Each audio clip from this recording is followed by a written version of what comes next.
Welcome, fellow history seekers, to the untold layers of Vancouver's Main Street, a thoroughfare etched with ambition, heartache, and quiet triumphs. Did you know this bustling artery began life as Westminster Avenue in the 1880s? Named for the rugged wagon trail snaking east to New Westminster, it was a lifeline of mud-churned hope, settlers hauling timber, dreamers chasing gold rush echoes, families forging homes amid the wild coastal fringe. Now here's a spark of revelation. On June 27, 1890, the hum of progress electrified the air. Vancouver's very first electric trolley line buzzed to life along Westminster Avenue. Wires strung like veins of innovation from downtown's edge to the budding heart of Mount Pleasant. No more horse-drawn drudgery. These clanging cars whisked workers, shoppers, and wide-eyed newcomers at thrilling 10-mile-per-hour speeds.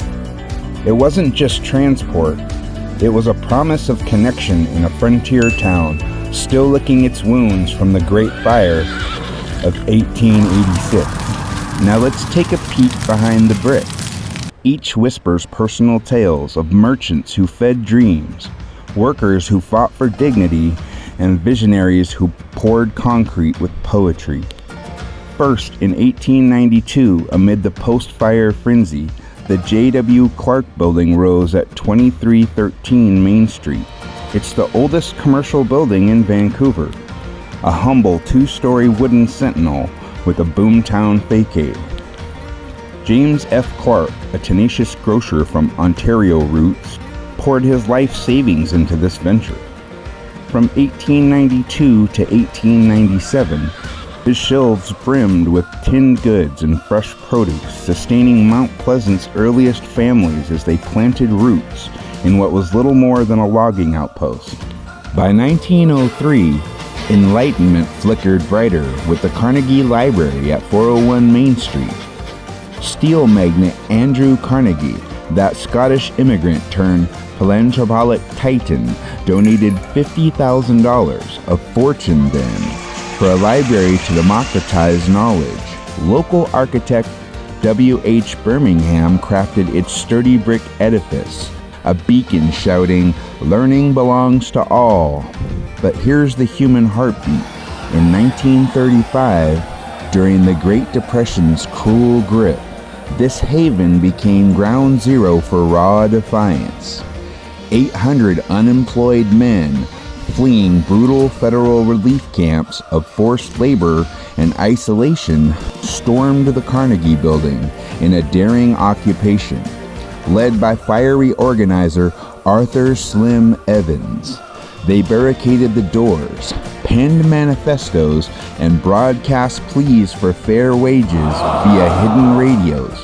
For 8 tense weeks, the Carnegie pulsed with songs of solidarity, chess games by candlelight, and dreams of justice. Though evicted by police batons, their stand ignited national outrage, birthing the On to Ottawa trek, a pivotal push towards Canada's welfare state. This wasn't stone, this was soul in revolt. In 1906, hospitality bloomed with the Sunnyside Hotel at 2566 Main Street, a welcoming clapboard haven for weary souls. Proprietor James Sunnyside, a jovial Irish immigrant with a knack for warmth, flung open doors to travelers, dodging the rain-lashed coast. Rooms smelled of fresh linen, pipe tobacco. The bar buzzed with tales from the Klondike stampeders turned farmers. One whispered story lingers. A young bride, fresh from England, nursed her ailing husband here during the harsh winter. Their love story, etched in a guest book, flourishes. Sunnyside wasn't luxury, it was refuge. A fireside confessional where strangers became kin amid Vancouver's relentless reinvention. Then 1919 marked a monumental pivot. Pacific Central Station at 1150 Station Street, erected on the freshly infilled marshes of False Creek's eastern arm. Architects Barrett, Marshall, and Montgomery sculpted this Beaux Art grandeur, domed skylights flooding marble halls with light for the Canadian Northern Railway's Grand Terminus station. The infilling, begun in 1912, dumped dredged silt, garbage, and ash into the tidal flats, reclaiming over 200 acres of prime industrial land and erasing the creek's eastern reach, almost to Main and Terminal Streets. This bold terraforming doomed the original Main Street Bridge, a rickety wooden trestle that had spanned this inlet since 1870s. By 1917, the bridge was dismantled, its pilings yanked as the new shoreline advanced, making way for rail yards and the new station itself. Lives converged here. Amid the clang of steel and the whistle of locomotives, immigrant families stepped onto solid ground that they had helped create.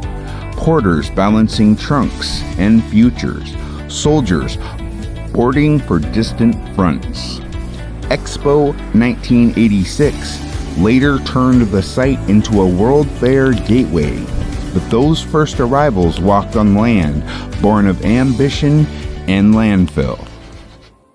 Leaping to 1974, the Vancouver Provincial Criminal Courthouse at 222 Main Street redefined justice's face. Visionary architect Arthur Erickson, Vancouver-born, UBC educated, a man who drew inspiration from Haida totem poles and Simon Fraser's rugged peaks, unleashed his brutalist masterpiece. Horizontal like a fallen skyscraper, its raw concrete folds evoke fortress and forum. Erickson consulted judges over late-night sketches, weaving in global innovations while honoring local tides. Yet his genius masked personal tempests. Later financial woes from lavish designs led to bankruptcy. A poignant reminder that even icons wrestle with shadows. Today, it looms as a testament to equity's architecture. Fair trials under rainy skies where everyday heroes seek resolution.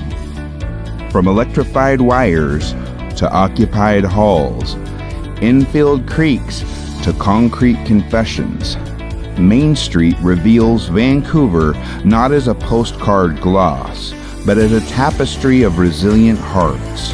It's our shared archive, pulsing with the ordinary and the extraordinary. So curious local or wide-eyed visitor, step onto our sidewalks, trace the trolley tracks with your feet, linger at a cafe window. Let the stories seep in. Main Street isn't history, it's an invitation.